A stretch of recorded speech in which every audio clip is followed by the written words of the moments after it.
हमारे पूर्वजों ने जो धरोहर और जो सारे ग्रंथों में बक्सर का वर्णन है उसके रूप से इसे विकसित नहीं किया गया। नमस्कार, जनराष्ट्र देख रहे हैं। कहा जाए तो सनातन संस्कृति की सारी कथाएं और तमाम तरह की जो ऐतिहासिक घटनाएं रही हैं कहीं ना कहीं धर्म ग्रंथों में या प्रागैतिहासिक किताबों में आपको संकलन उनका देखने को मिलेगा और हर एक जगह कहीं ना कहीं संस्कृति और धरोहरों को जोड़ रखी है। अभी मौजूद हैं हम बक्सर के रामेश्वर नाथ मंदिर में, जहां कहा जाए तो स्वयं भगवान श्री राम ने अपने हाथों से महादेव को यहाँ प्रतिष्ठित किया था। जब प्रागैतिहासिक कालों में और धर्म ग्रंथों में जब हम पढ़ते हैं कि विश्वामित्र ने जब बक्सर की तपोभूमि को राक्षसों से विमुख करने के लिए अयोध्या जाकर जब राजा दशरथ से राम को लेकर आए थे और यहाँ पर प्रभु श्री राम द्वारा जब राक्षसों का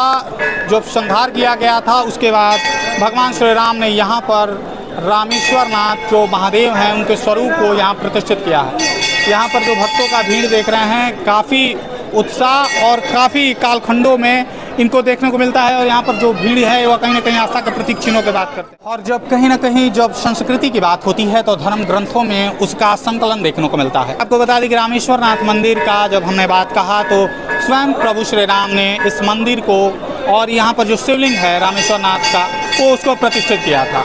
और कहीं ना कहीं असुरों का संहार करने के बाद और यहाँ से जाने से पूर्व भगवान श्री राम ने इसको प्रतिष्ठित किया। लेकिन इसके जो धर्म जो ग्रंथ हैं उनमें किसका ऐसा संकलन है, किसको इसे पटाक्षेप किया है, ये जानते हैं यहाँ के लोगों से। क्या परिचय हुआ आपका? मेरा नाम doctor Shravan Kumar Tiwari, red cross सचिव बक्सर। जैसा कि अभी आप देख रहे हैं कि हजारों की संख्या में भगवान रामेश्वर मंदिर के यहाँ लोग आए हुए हैं और जैसा कि जानते हैं कि भगवान एक रामेश्वरम जहाँ समुद्र के किनारे है, उससे पहले यह रामेश्वरम की स्थापना भगवान जब ने तारका का वध किया और जब यहाँ आए हुए थे तो माँ गंगा के यहाँ स्नान करके और उसी समय रामेश्वर मंदिर की स्थापना उन्होंने की थी, क्योंकि श्री राम की शिक्षा स्थली कही जाती है बक्सर। उसका अंश होने पे आपको दिखेगा कि पूरा सावन भर कहीं ना कहीं एकदम केसरिया रंग में सभी लोग रंगे रहते हैं, जो शाहाबाद के हर एक क्षेत्रों से लोग, चाहे वो बरहपुर का बरमेश्वर नाथ हो, चाहे सोखा बाबा हो, चाहे वो गुप्ता बाबा हो, हमारे माँ गंगा के यहाँ से जल यहीं से उठाकर लाखों और लाखों की संख्या में लोग यहाँ से जाते हैं। बक्सर चूँकि धार्मिक नगरी है, धार्मिक नगरी के नाम से जाना भी जाता है और यहाँ के लोग, आप लोगों से, आपके चैनल के माध्यम से मैं तो साधुवाद दूंगा कि और हमारी संस्कृति और धर्म को जिंदा रखने के लिए आप इस मंदिर के प्रांगण में आए हुए हैं और आपके चैनल के माध्यम से मैं आह्वान करूंगा उस जिला प्रशासन, राज्य के जो उत्तराधिकारी हैं कि बक्सर भी श्री राम की शिक्षा स्थली है और राम के सर्किट में इसे जोड़ा जाए और यहाँ को पर्यटन को और विकसित किया जाए, ताकि यहाँ आने वाले लोगों को मुख्य सुविधा जो सुविधा है लोगों के लिए, बाथरूम घाटों पे लोगों को चेंजिंग रूम की व्यवस्था हो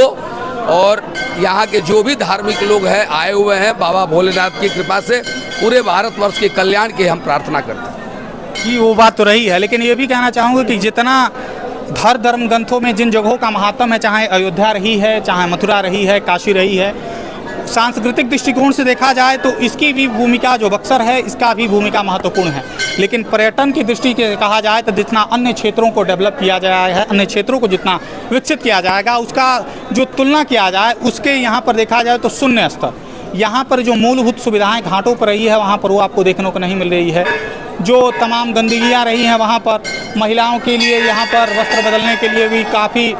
असहज होना पड़ता है। तमाम तरह की पर्यटन दृष्टिकोण से देखा जाए तो भगवान वामन का जन्मस्थली पूरा उनका जो कर्म रहा यहीं पर रहा, श्री राम जी ने की शिक्षण स्थली ताड़िकाबद्ध और यहाँ पर बक्सर के युद्ध जैसी तमाम जो प्रागैतिहासिक घटनाओं में जो संकलन है किताबों में, लेकिन उसके जो धरातल पर पर्यटन की दृष्टि से डेवलप करने की बात की जाए तो शून्य रहा जाता है। ये बात सही कही आपने। लेकिन मैं ज़रूर इस बात में कहूँगा कि कहीं ना कहीं हमारे पूर्वजों ने जो धरोहर और जो सारे ग्रंथों में बक्सर का वर्णन है उसके रूप से इसे विकसित नहीं किया गया है, उसे एक संकलन ग्रंथ बना के, मैंने कहा आपको कि सरकार से मैं मांग करता हूं कि इसको कम से कम उस सर्किट से जोड़ा जाए और उन व्यवस्थाओं को मूलभूत करने पे और भी यहाँ संस्कृति और धर्म के रूप में हम लोग, जो हमारे बक्सर के बहुत सारे ऐसे भी लोग हैं जो बहुत सारे देशों में, बहुत सारे विदेशों में बसे हुए हैं, जो यहाँ की संस्कृति को वहाँ बचाकर लोगों में जागरूक कर रहे हैं, लेकिन उनका ध्यान यहाँ नहीं हो पा रहा है कि उनके सहयोग से इसको बेहतर किया जा सकता है। अब आते हैं मंदिर के बारे में। आपने जैसे बताया कि राम जी ने इसको प्रतिष्ठित किया था, कितने वर्ष हैं और एक संदेश किया जाता है इस शिवलिंग के माध्यम।